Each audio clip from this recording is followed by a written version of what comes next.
Good morning, Matthew. I thought I'd put a little video together to answer your questions. So I've got your email up on this side, and I'm just going to share my screen and log in to hopefully answer your questions. So I don't think it is suitable for early years. I think rule of thumb, get to the point where the kids are able to walk alongside a pavement without their parents or the teachers being worried about them jumping into the road, and you've got a level of independence that I think would be required for the teachers to use the how-tos with them. That said, a good friend of mine's been an early years specialist for 30 years now, and I went through the how-tos with her, and some of them are, well, quite a few of them are adaptable into the early year setting, but you've got to do what you might call reconstructive transfer. You know, it's not obvious how you would do it. So what we do is we do not charge for access for teachers or teaching assistants working in the Key Stage 1 or early year settings. So that brings me on to the next bit. To give you a price, I'd need to know how many teachers you have in total, and how many of those teachers are in early years early years and Key Stage 1 settings. The other thing is we do not charge for NQTs to access, so if you've got NQTs, add them to the list as well. Yeah, get back to me on that one. What else to say?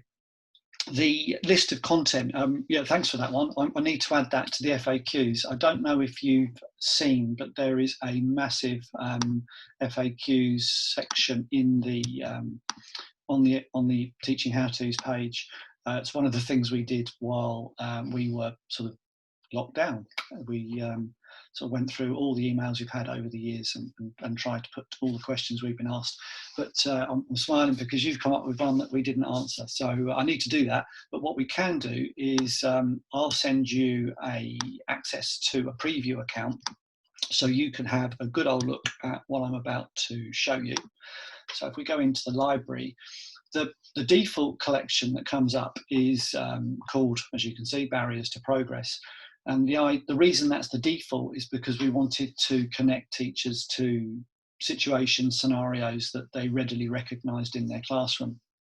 So it's not the only way we've organised it, and over time you organise them how you want to organise them.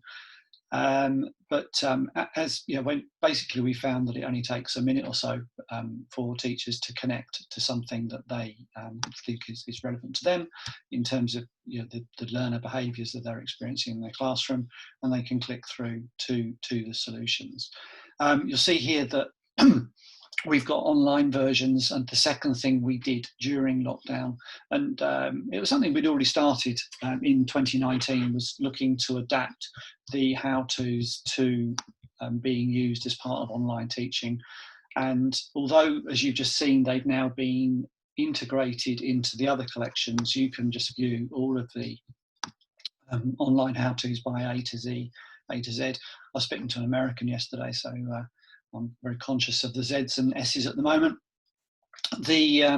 So as far as I'm aware, we're kind of pretty, I don't know, our clients are finding this pretty useful at the moment, because, you know, the teachers have got to grips with the technology, and now it's about adding the pedagogy to the technology, and that's what we're trying to do to help them. By the way, if you subscribe to How-Tos, there's not going to be any surprises about, oh, if you want the next access the next range of how-tos, you've got to pay a bit more and stuff. It's all included in the subscription price. I think, again, there's details about the pricing on the FAQ, so I don't want to say something here that isn't entirely accurate in terms of the pricing that's up there. So going back to how we've organised it, the initial way we organised them was by teaching strategy. And actually, you know, categorization is a thing that bizarrely I'm quite into, and you know, how you organise the how-tos ultimately needs to be something that I think schools do for themselves. Often they organise them to fit their sort of lesson observation criteria. Individual teachers can organise them. So I think that's one of the other things that's worth mentioning here, is how because the content is online, it supports the teachers in sharing their learning with each other. That said, that may not be such an important thing for you in a single primary school. But if you're part of a network of schools, that's the other thing to consider. If you are part of a MAT, or you've got some friendly heads near you that you're working with, then please get in touch, because it works out a lot more. I don't think it's expensive anyway, particularly if you bear in mind we haven't got the whole thing about early years and Key Stage 1 teachers being included in the pricing. But if you network with other schools, we relate to the whole as if it's one school in terms of the pricing. So that might be something worth considering. So this was how we first organised them. And as we scroll through, you'll start to see that we've integrated the new online how-tos into them. In the preview account link that I'll send you through, I think there's about 6 how-tos from these that you can view in full. Apologies in advance. I don't know if I need to apologise, but I will anyway. If you sign up for the preview account, you'll get a series of 4 emails that will basically ask you if you're interested in buying it. So that's what else to say about that? I mean, really, you can, when you get the preview account, what you will be able to do is work your way through the list of content. Is there any further information on the titles of the how-tos? I think we've covered that one. Do you have some of these have videos if accessed online? No, we don't. Where they're used for professional learning activities, the idea is that teachers have got access to them whenever they want. So I was just going through this, and actually I realised I wanted to go into one of the online how-tos to show you. But typically what our customers do when they use them for workshops or that kind of training is that they will use the presentation view.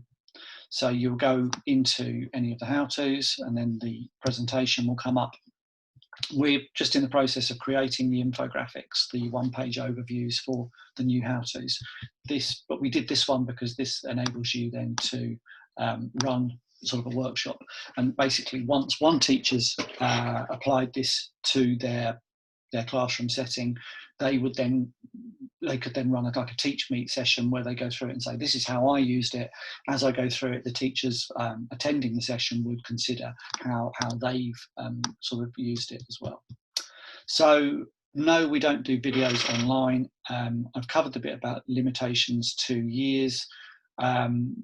Yeah, we'll do an online run through, but maybe what I would refer you to, if before we do that, and I'm just going to call up the teaching how-tos again, in the FAQ section, there is there's a buyer's guide, and in chapter 1 you'll find a 1 minute 43 seconds video, and you'll find an 11 minute 28 seconds, and the second one, cup of tea worthy length, will pretty much cover what I would cover should I do a webinar with you.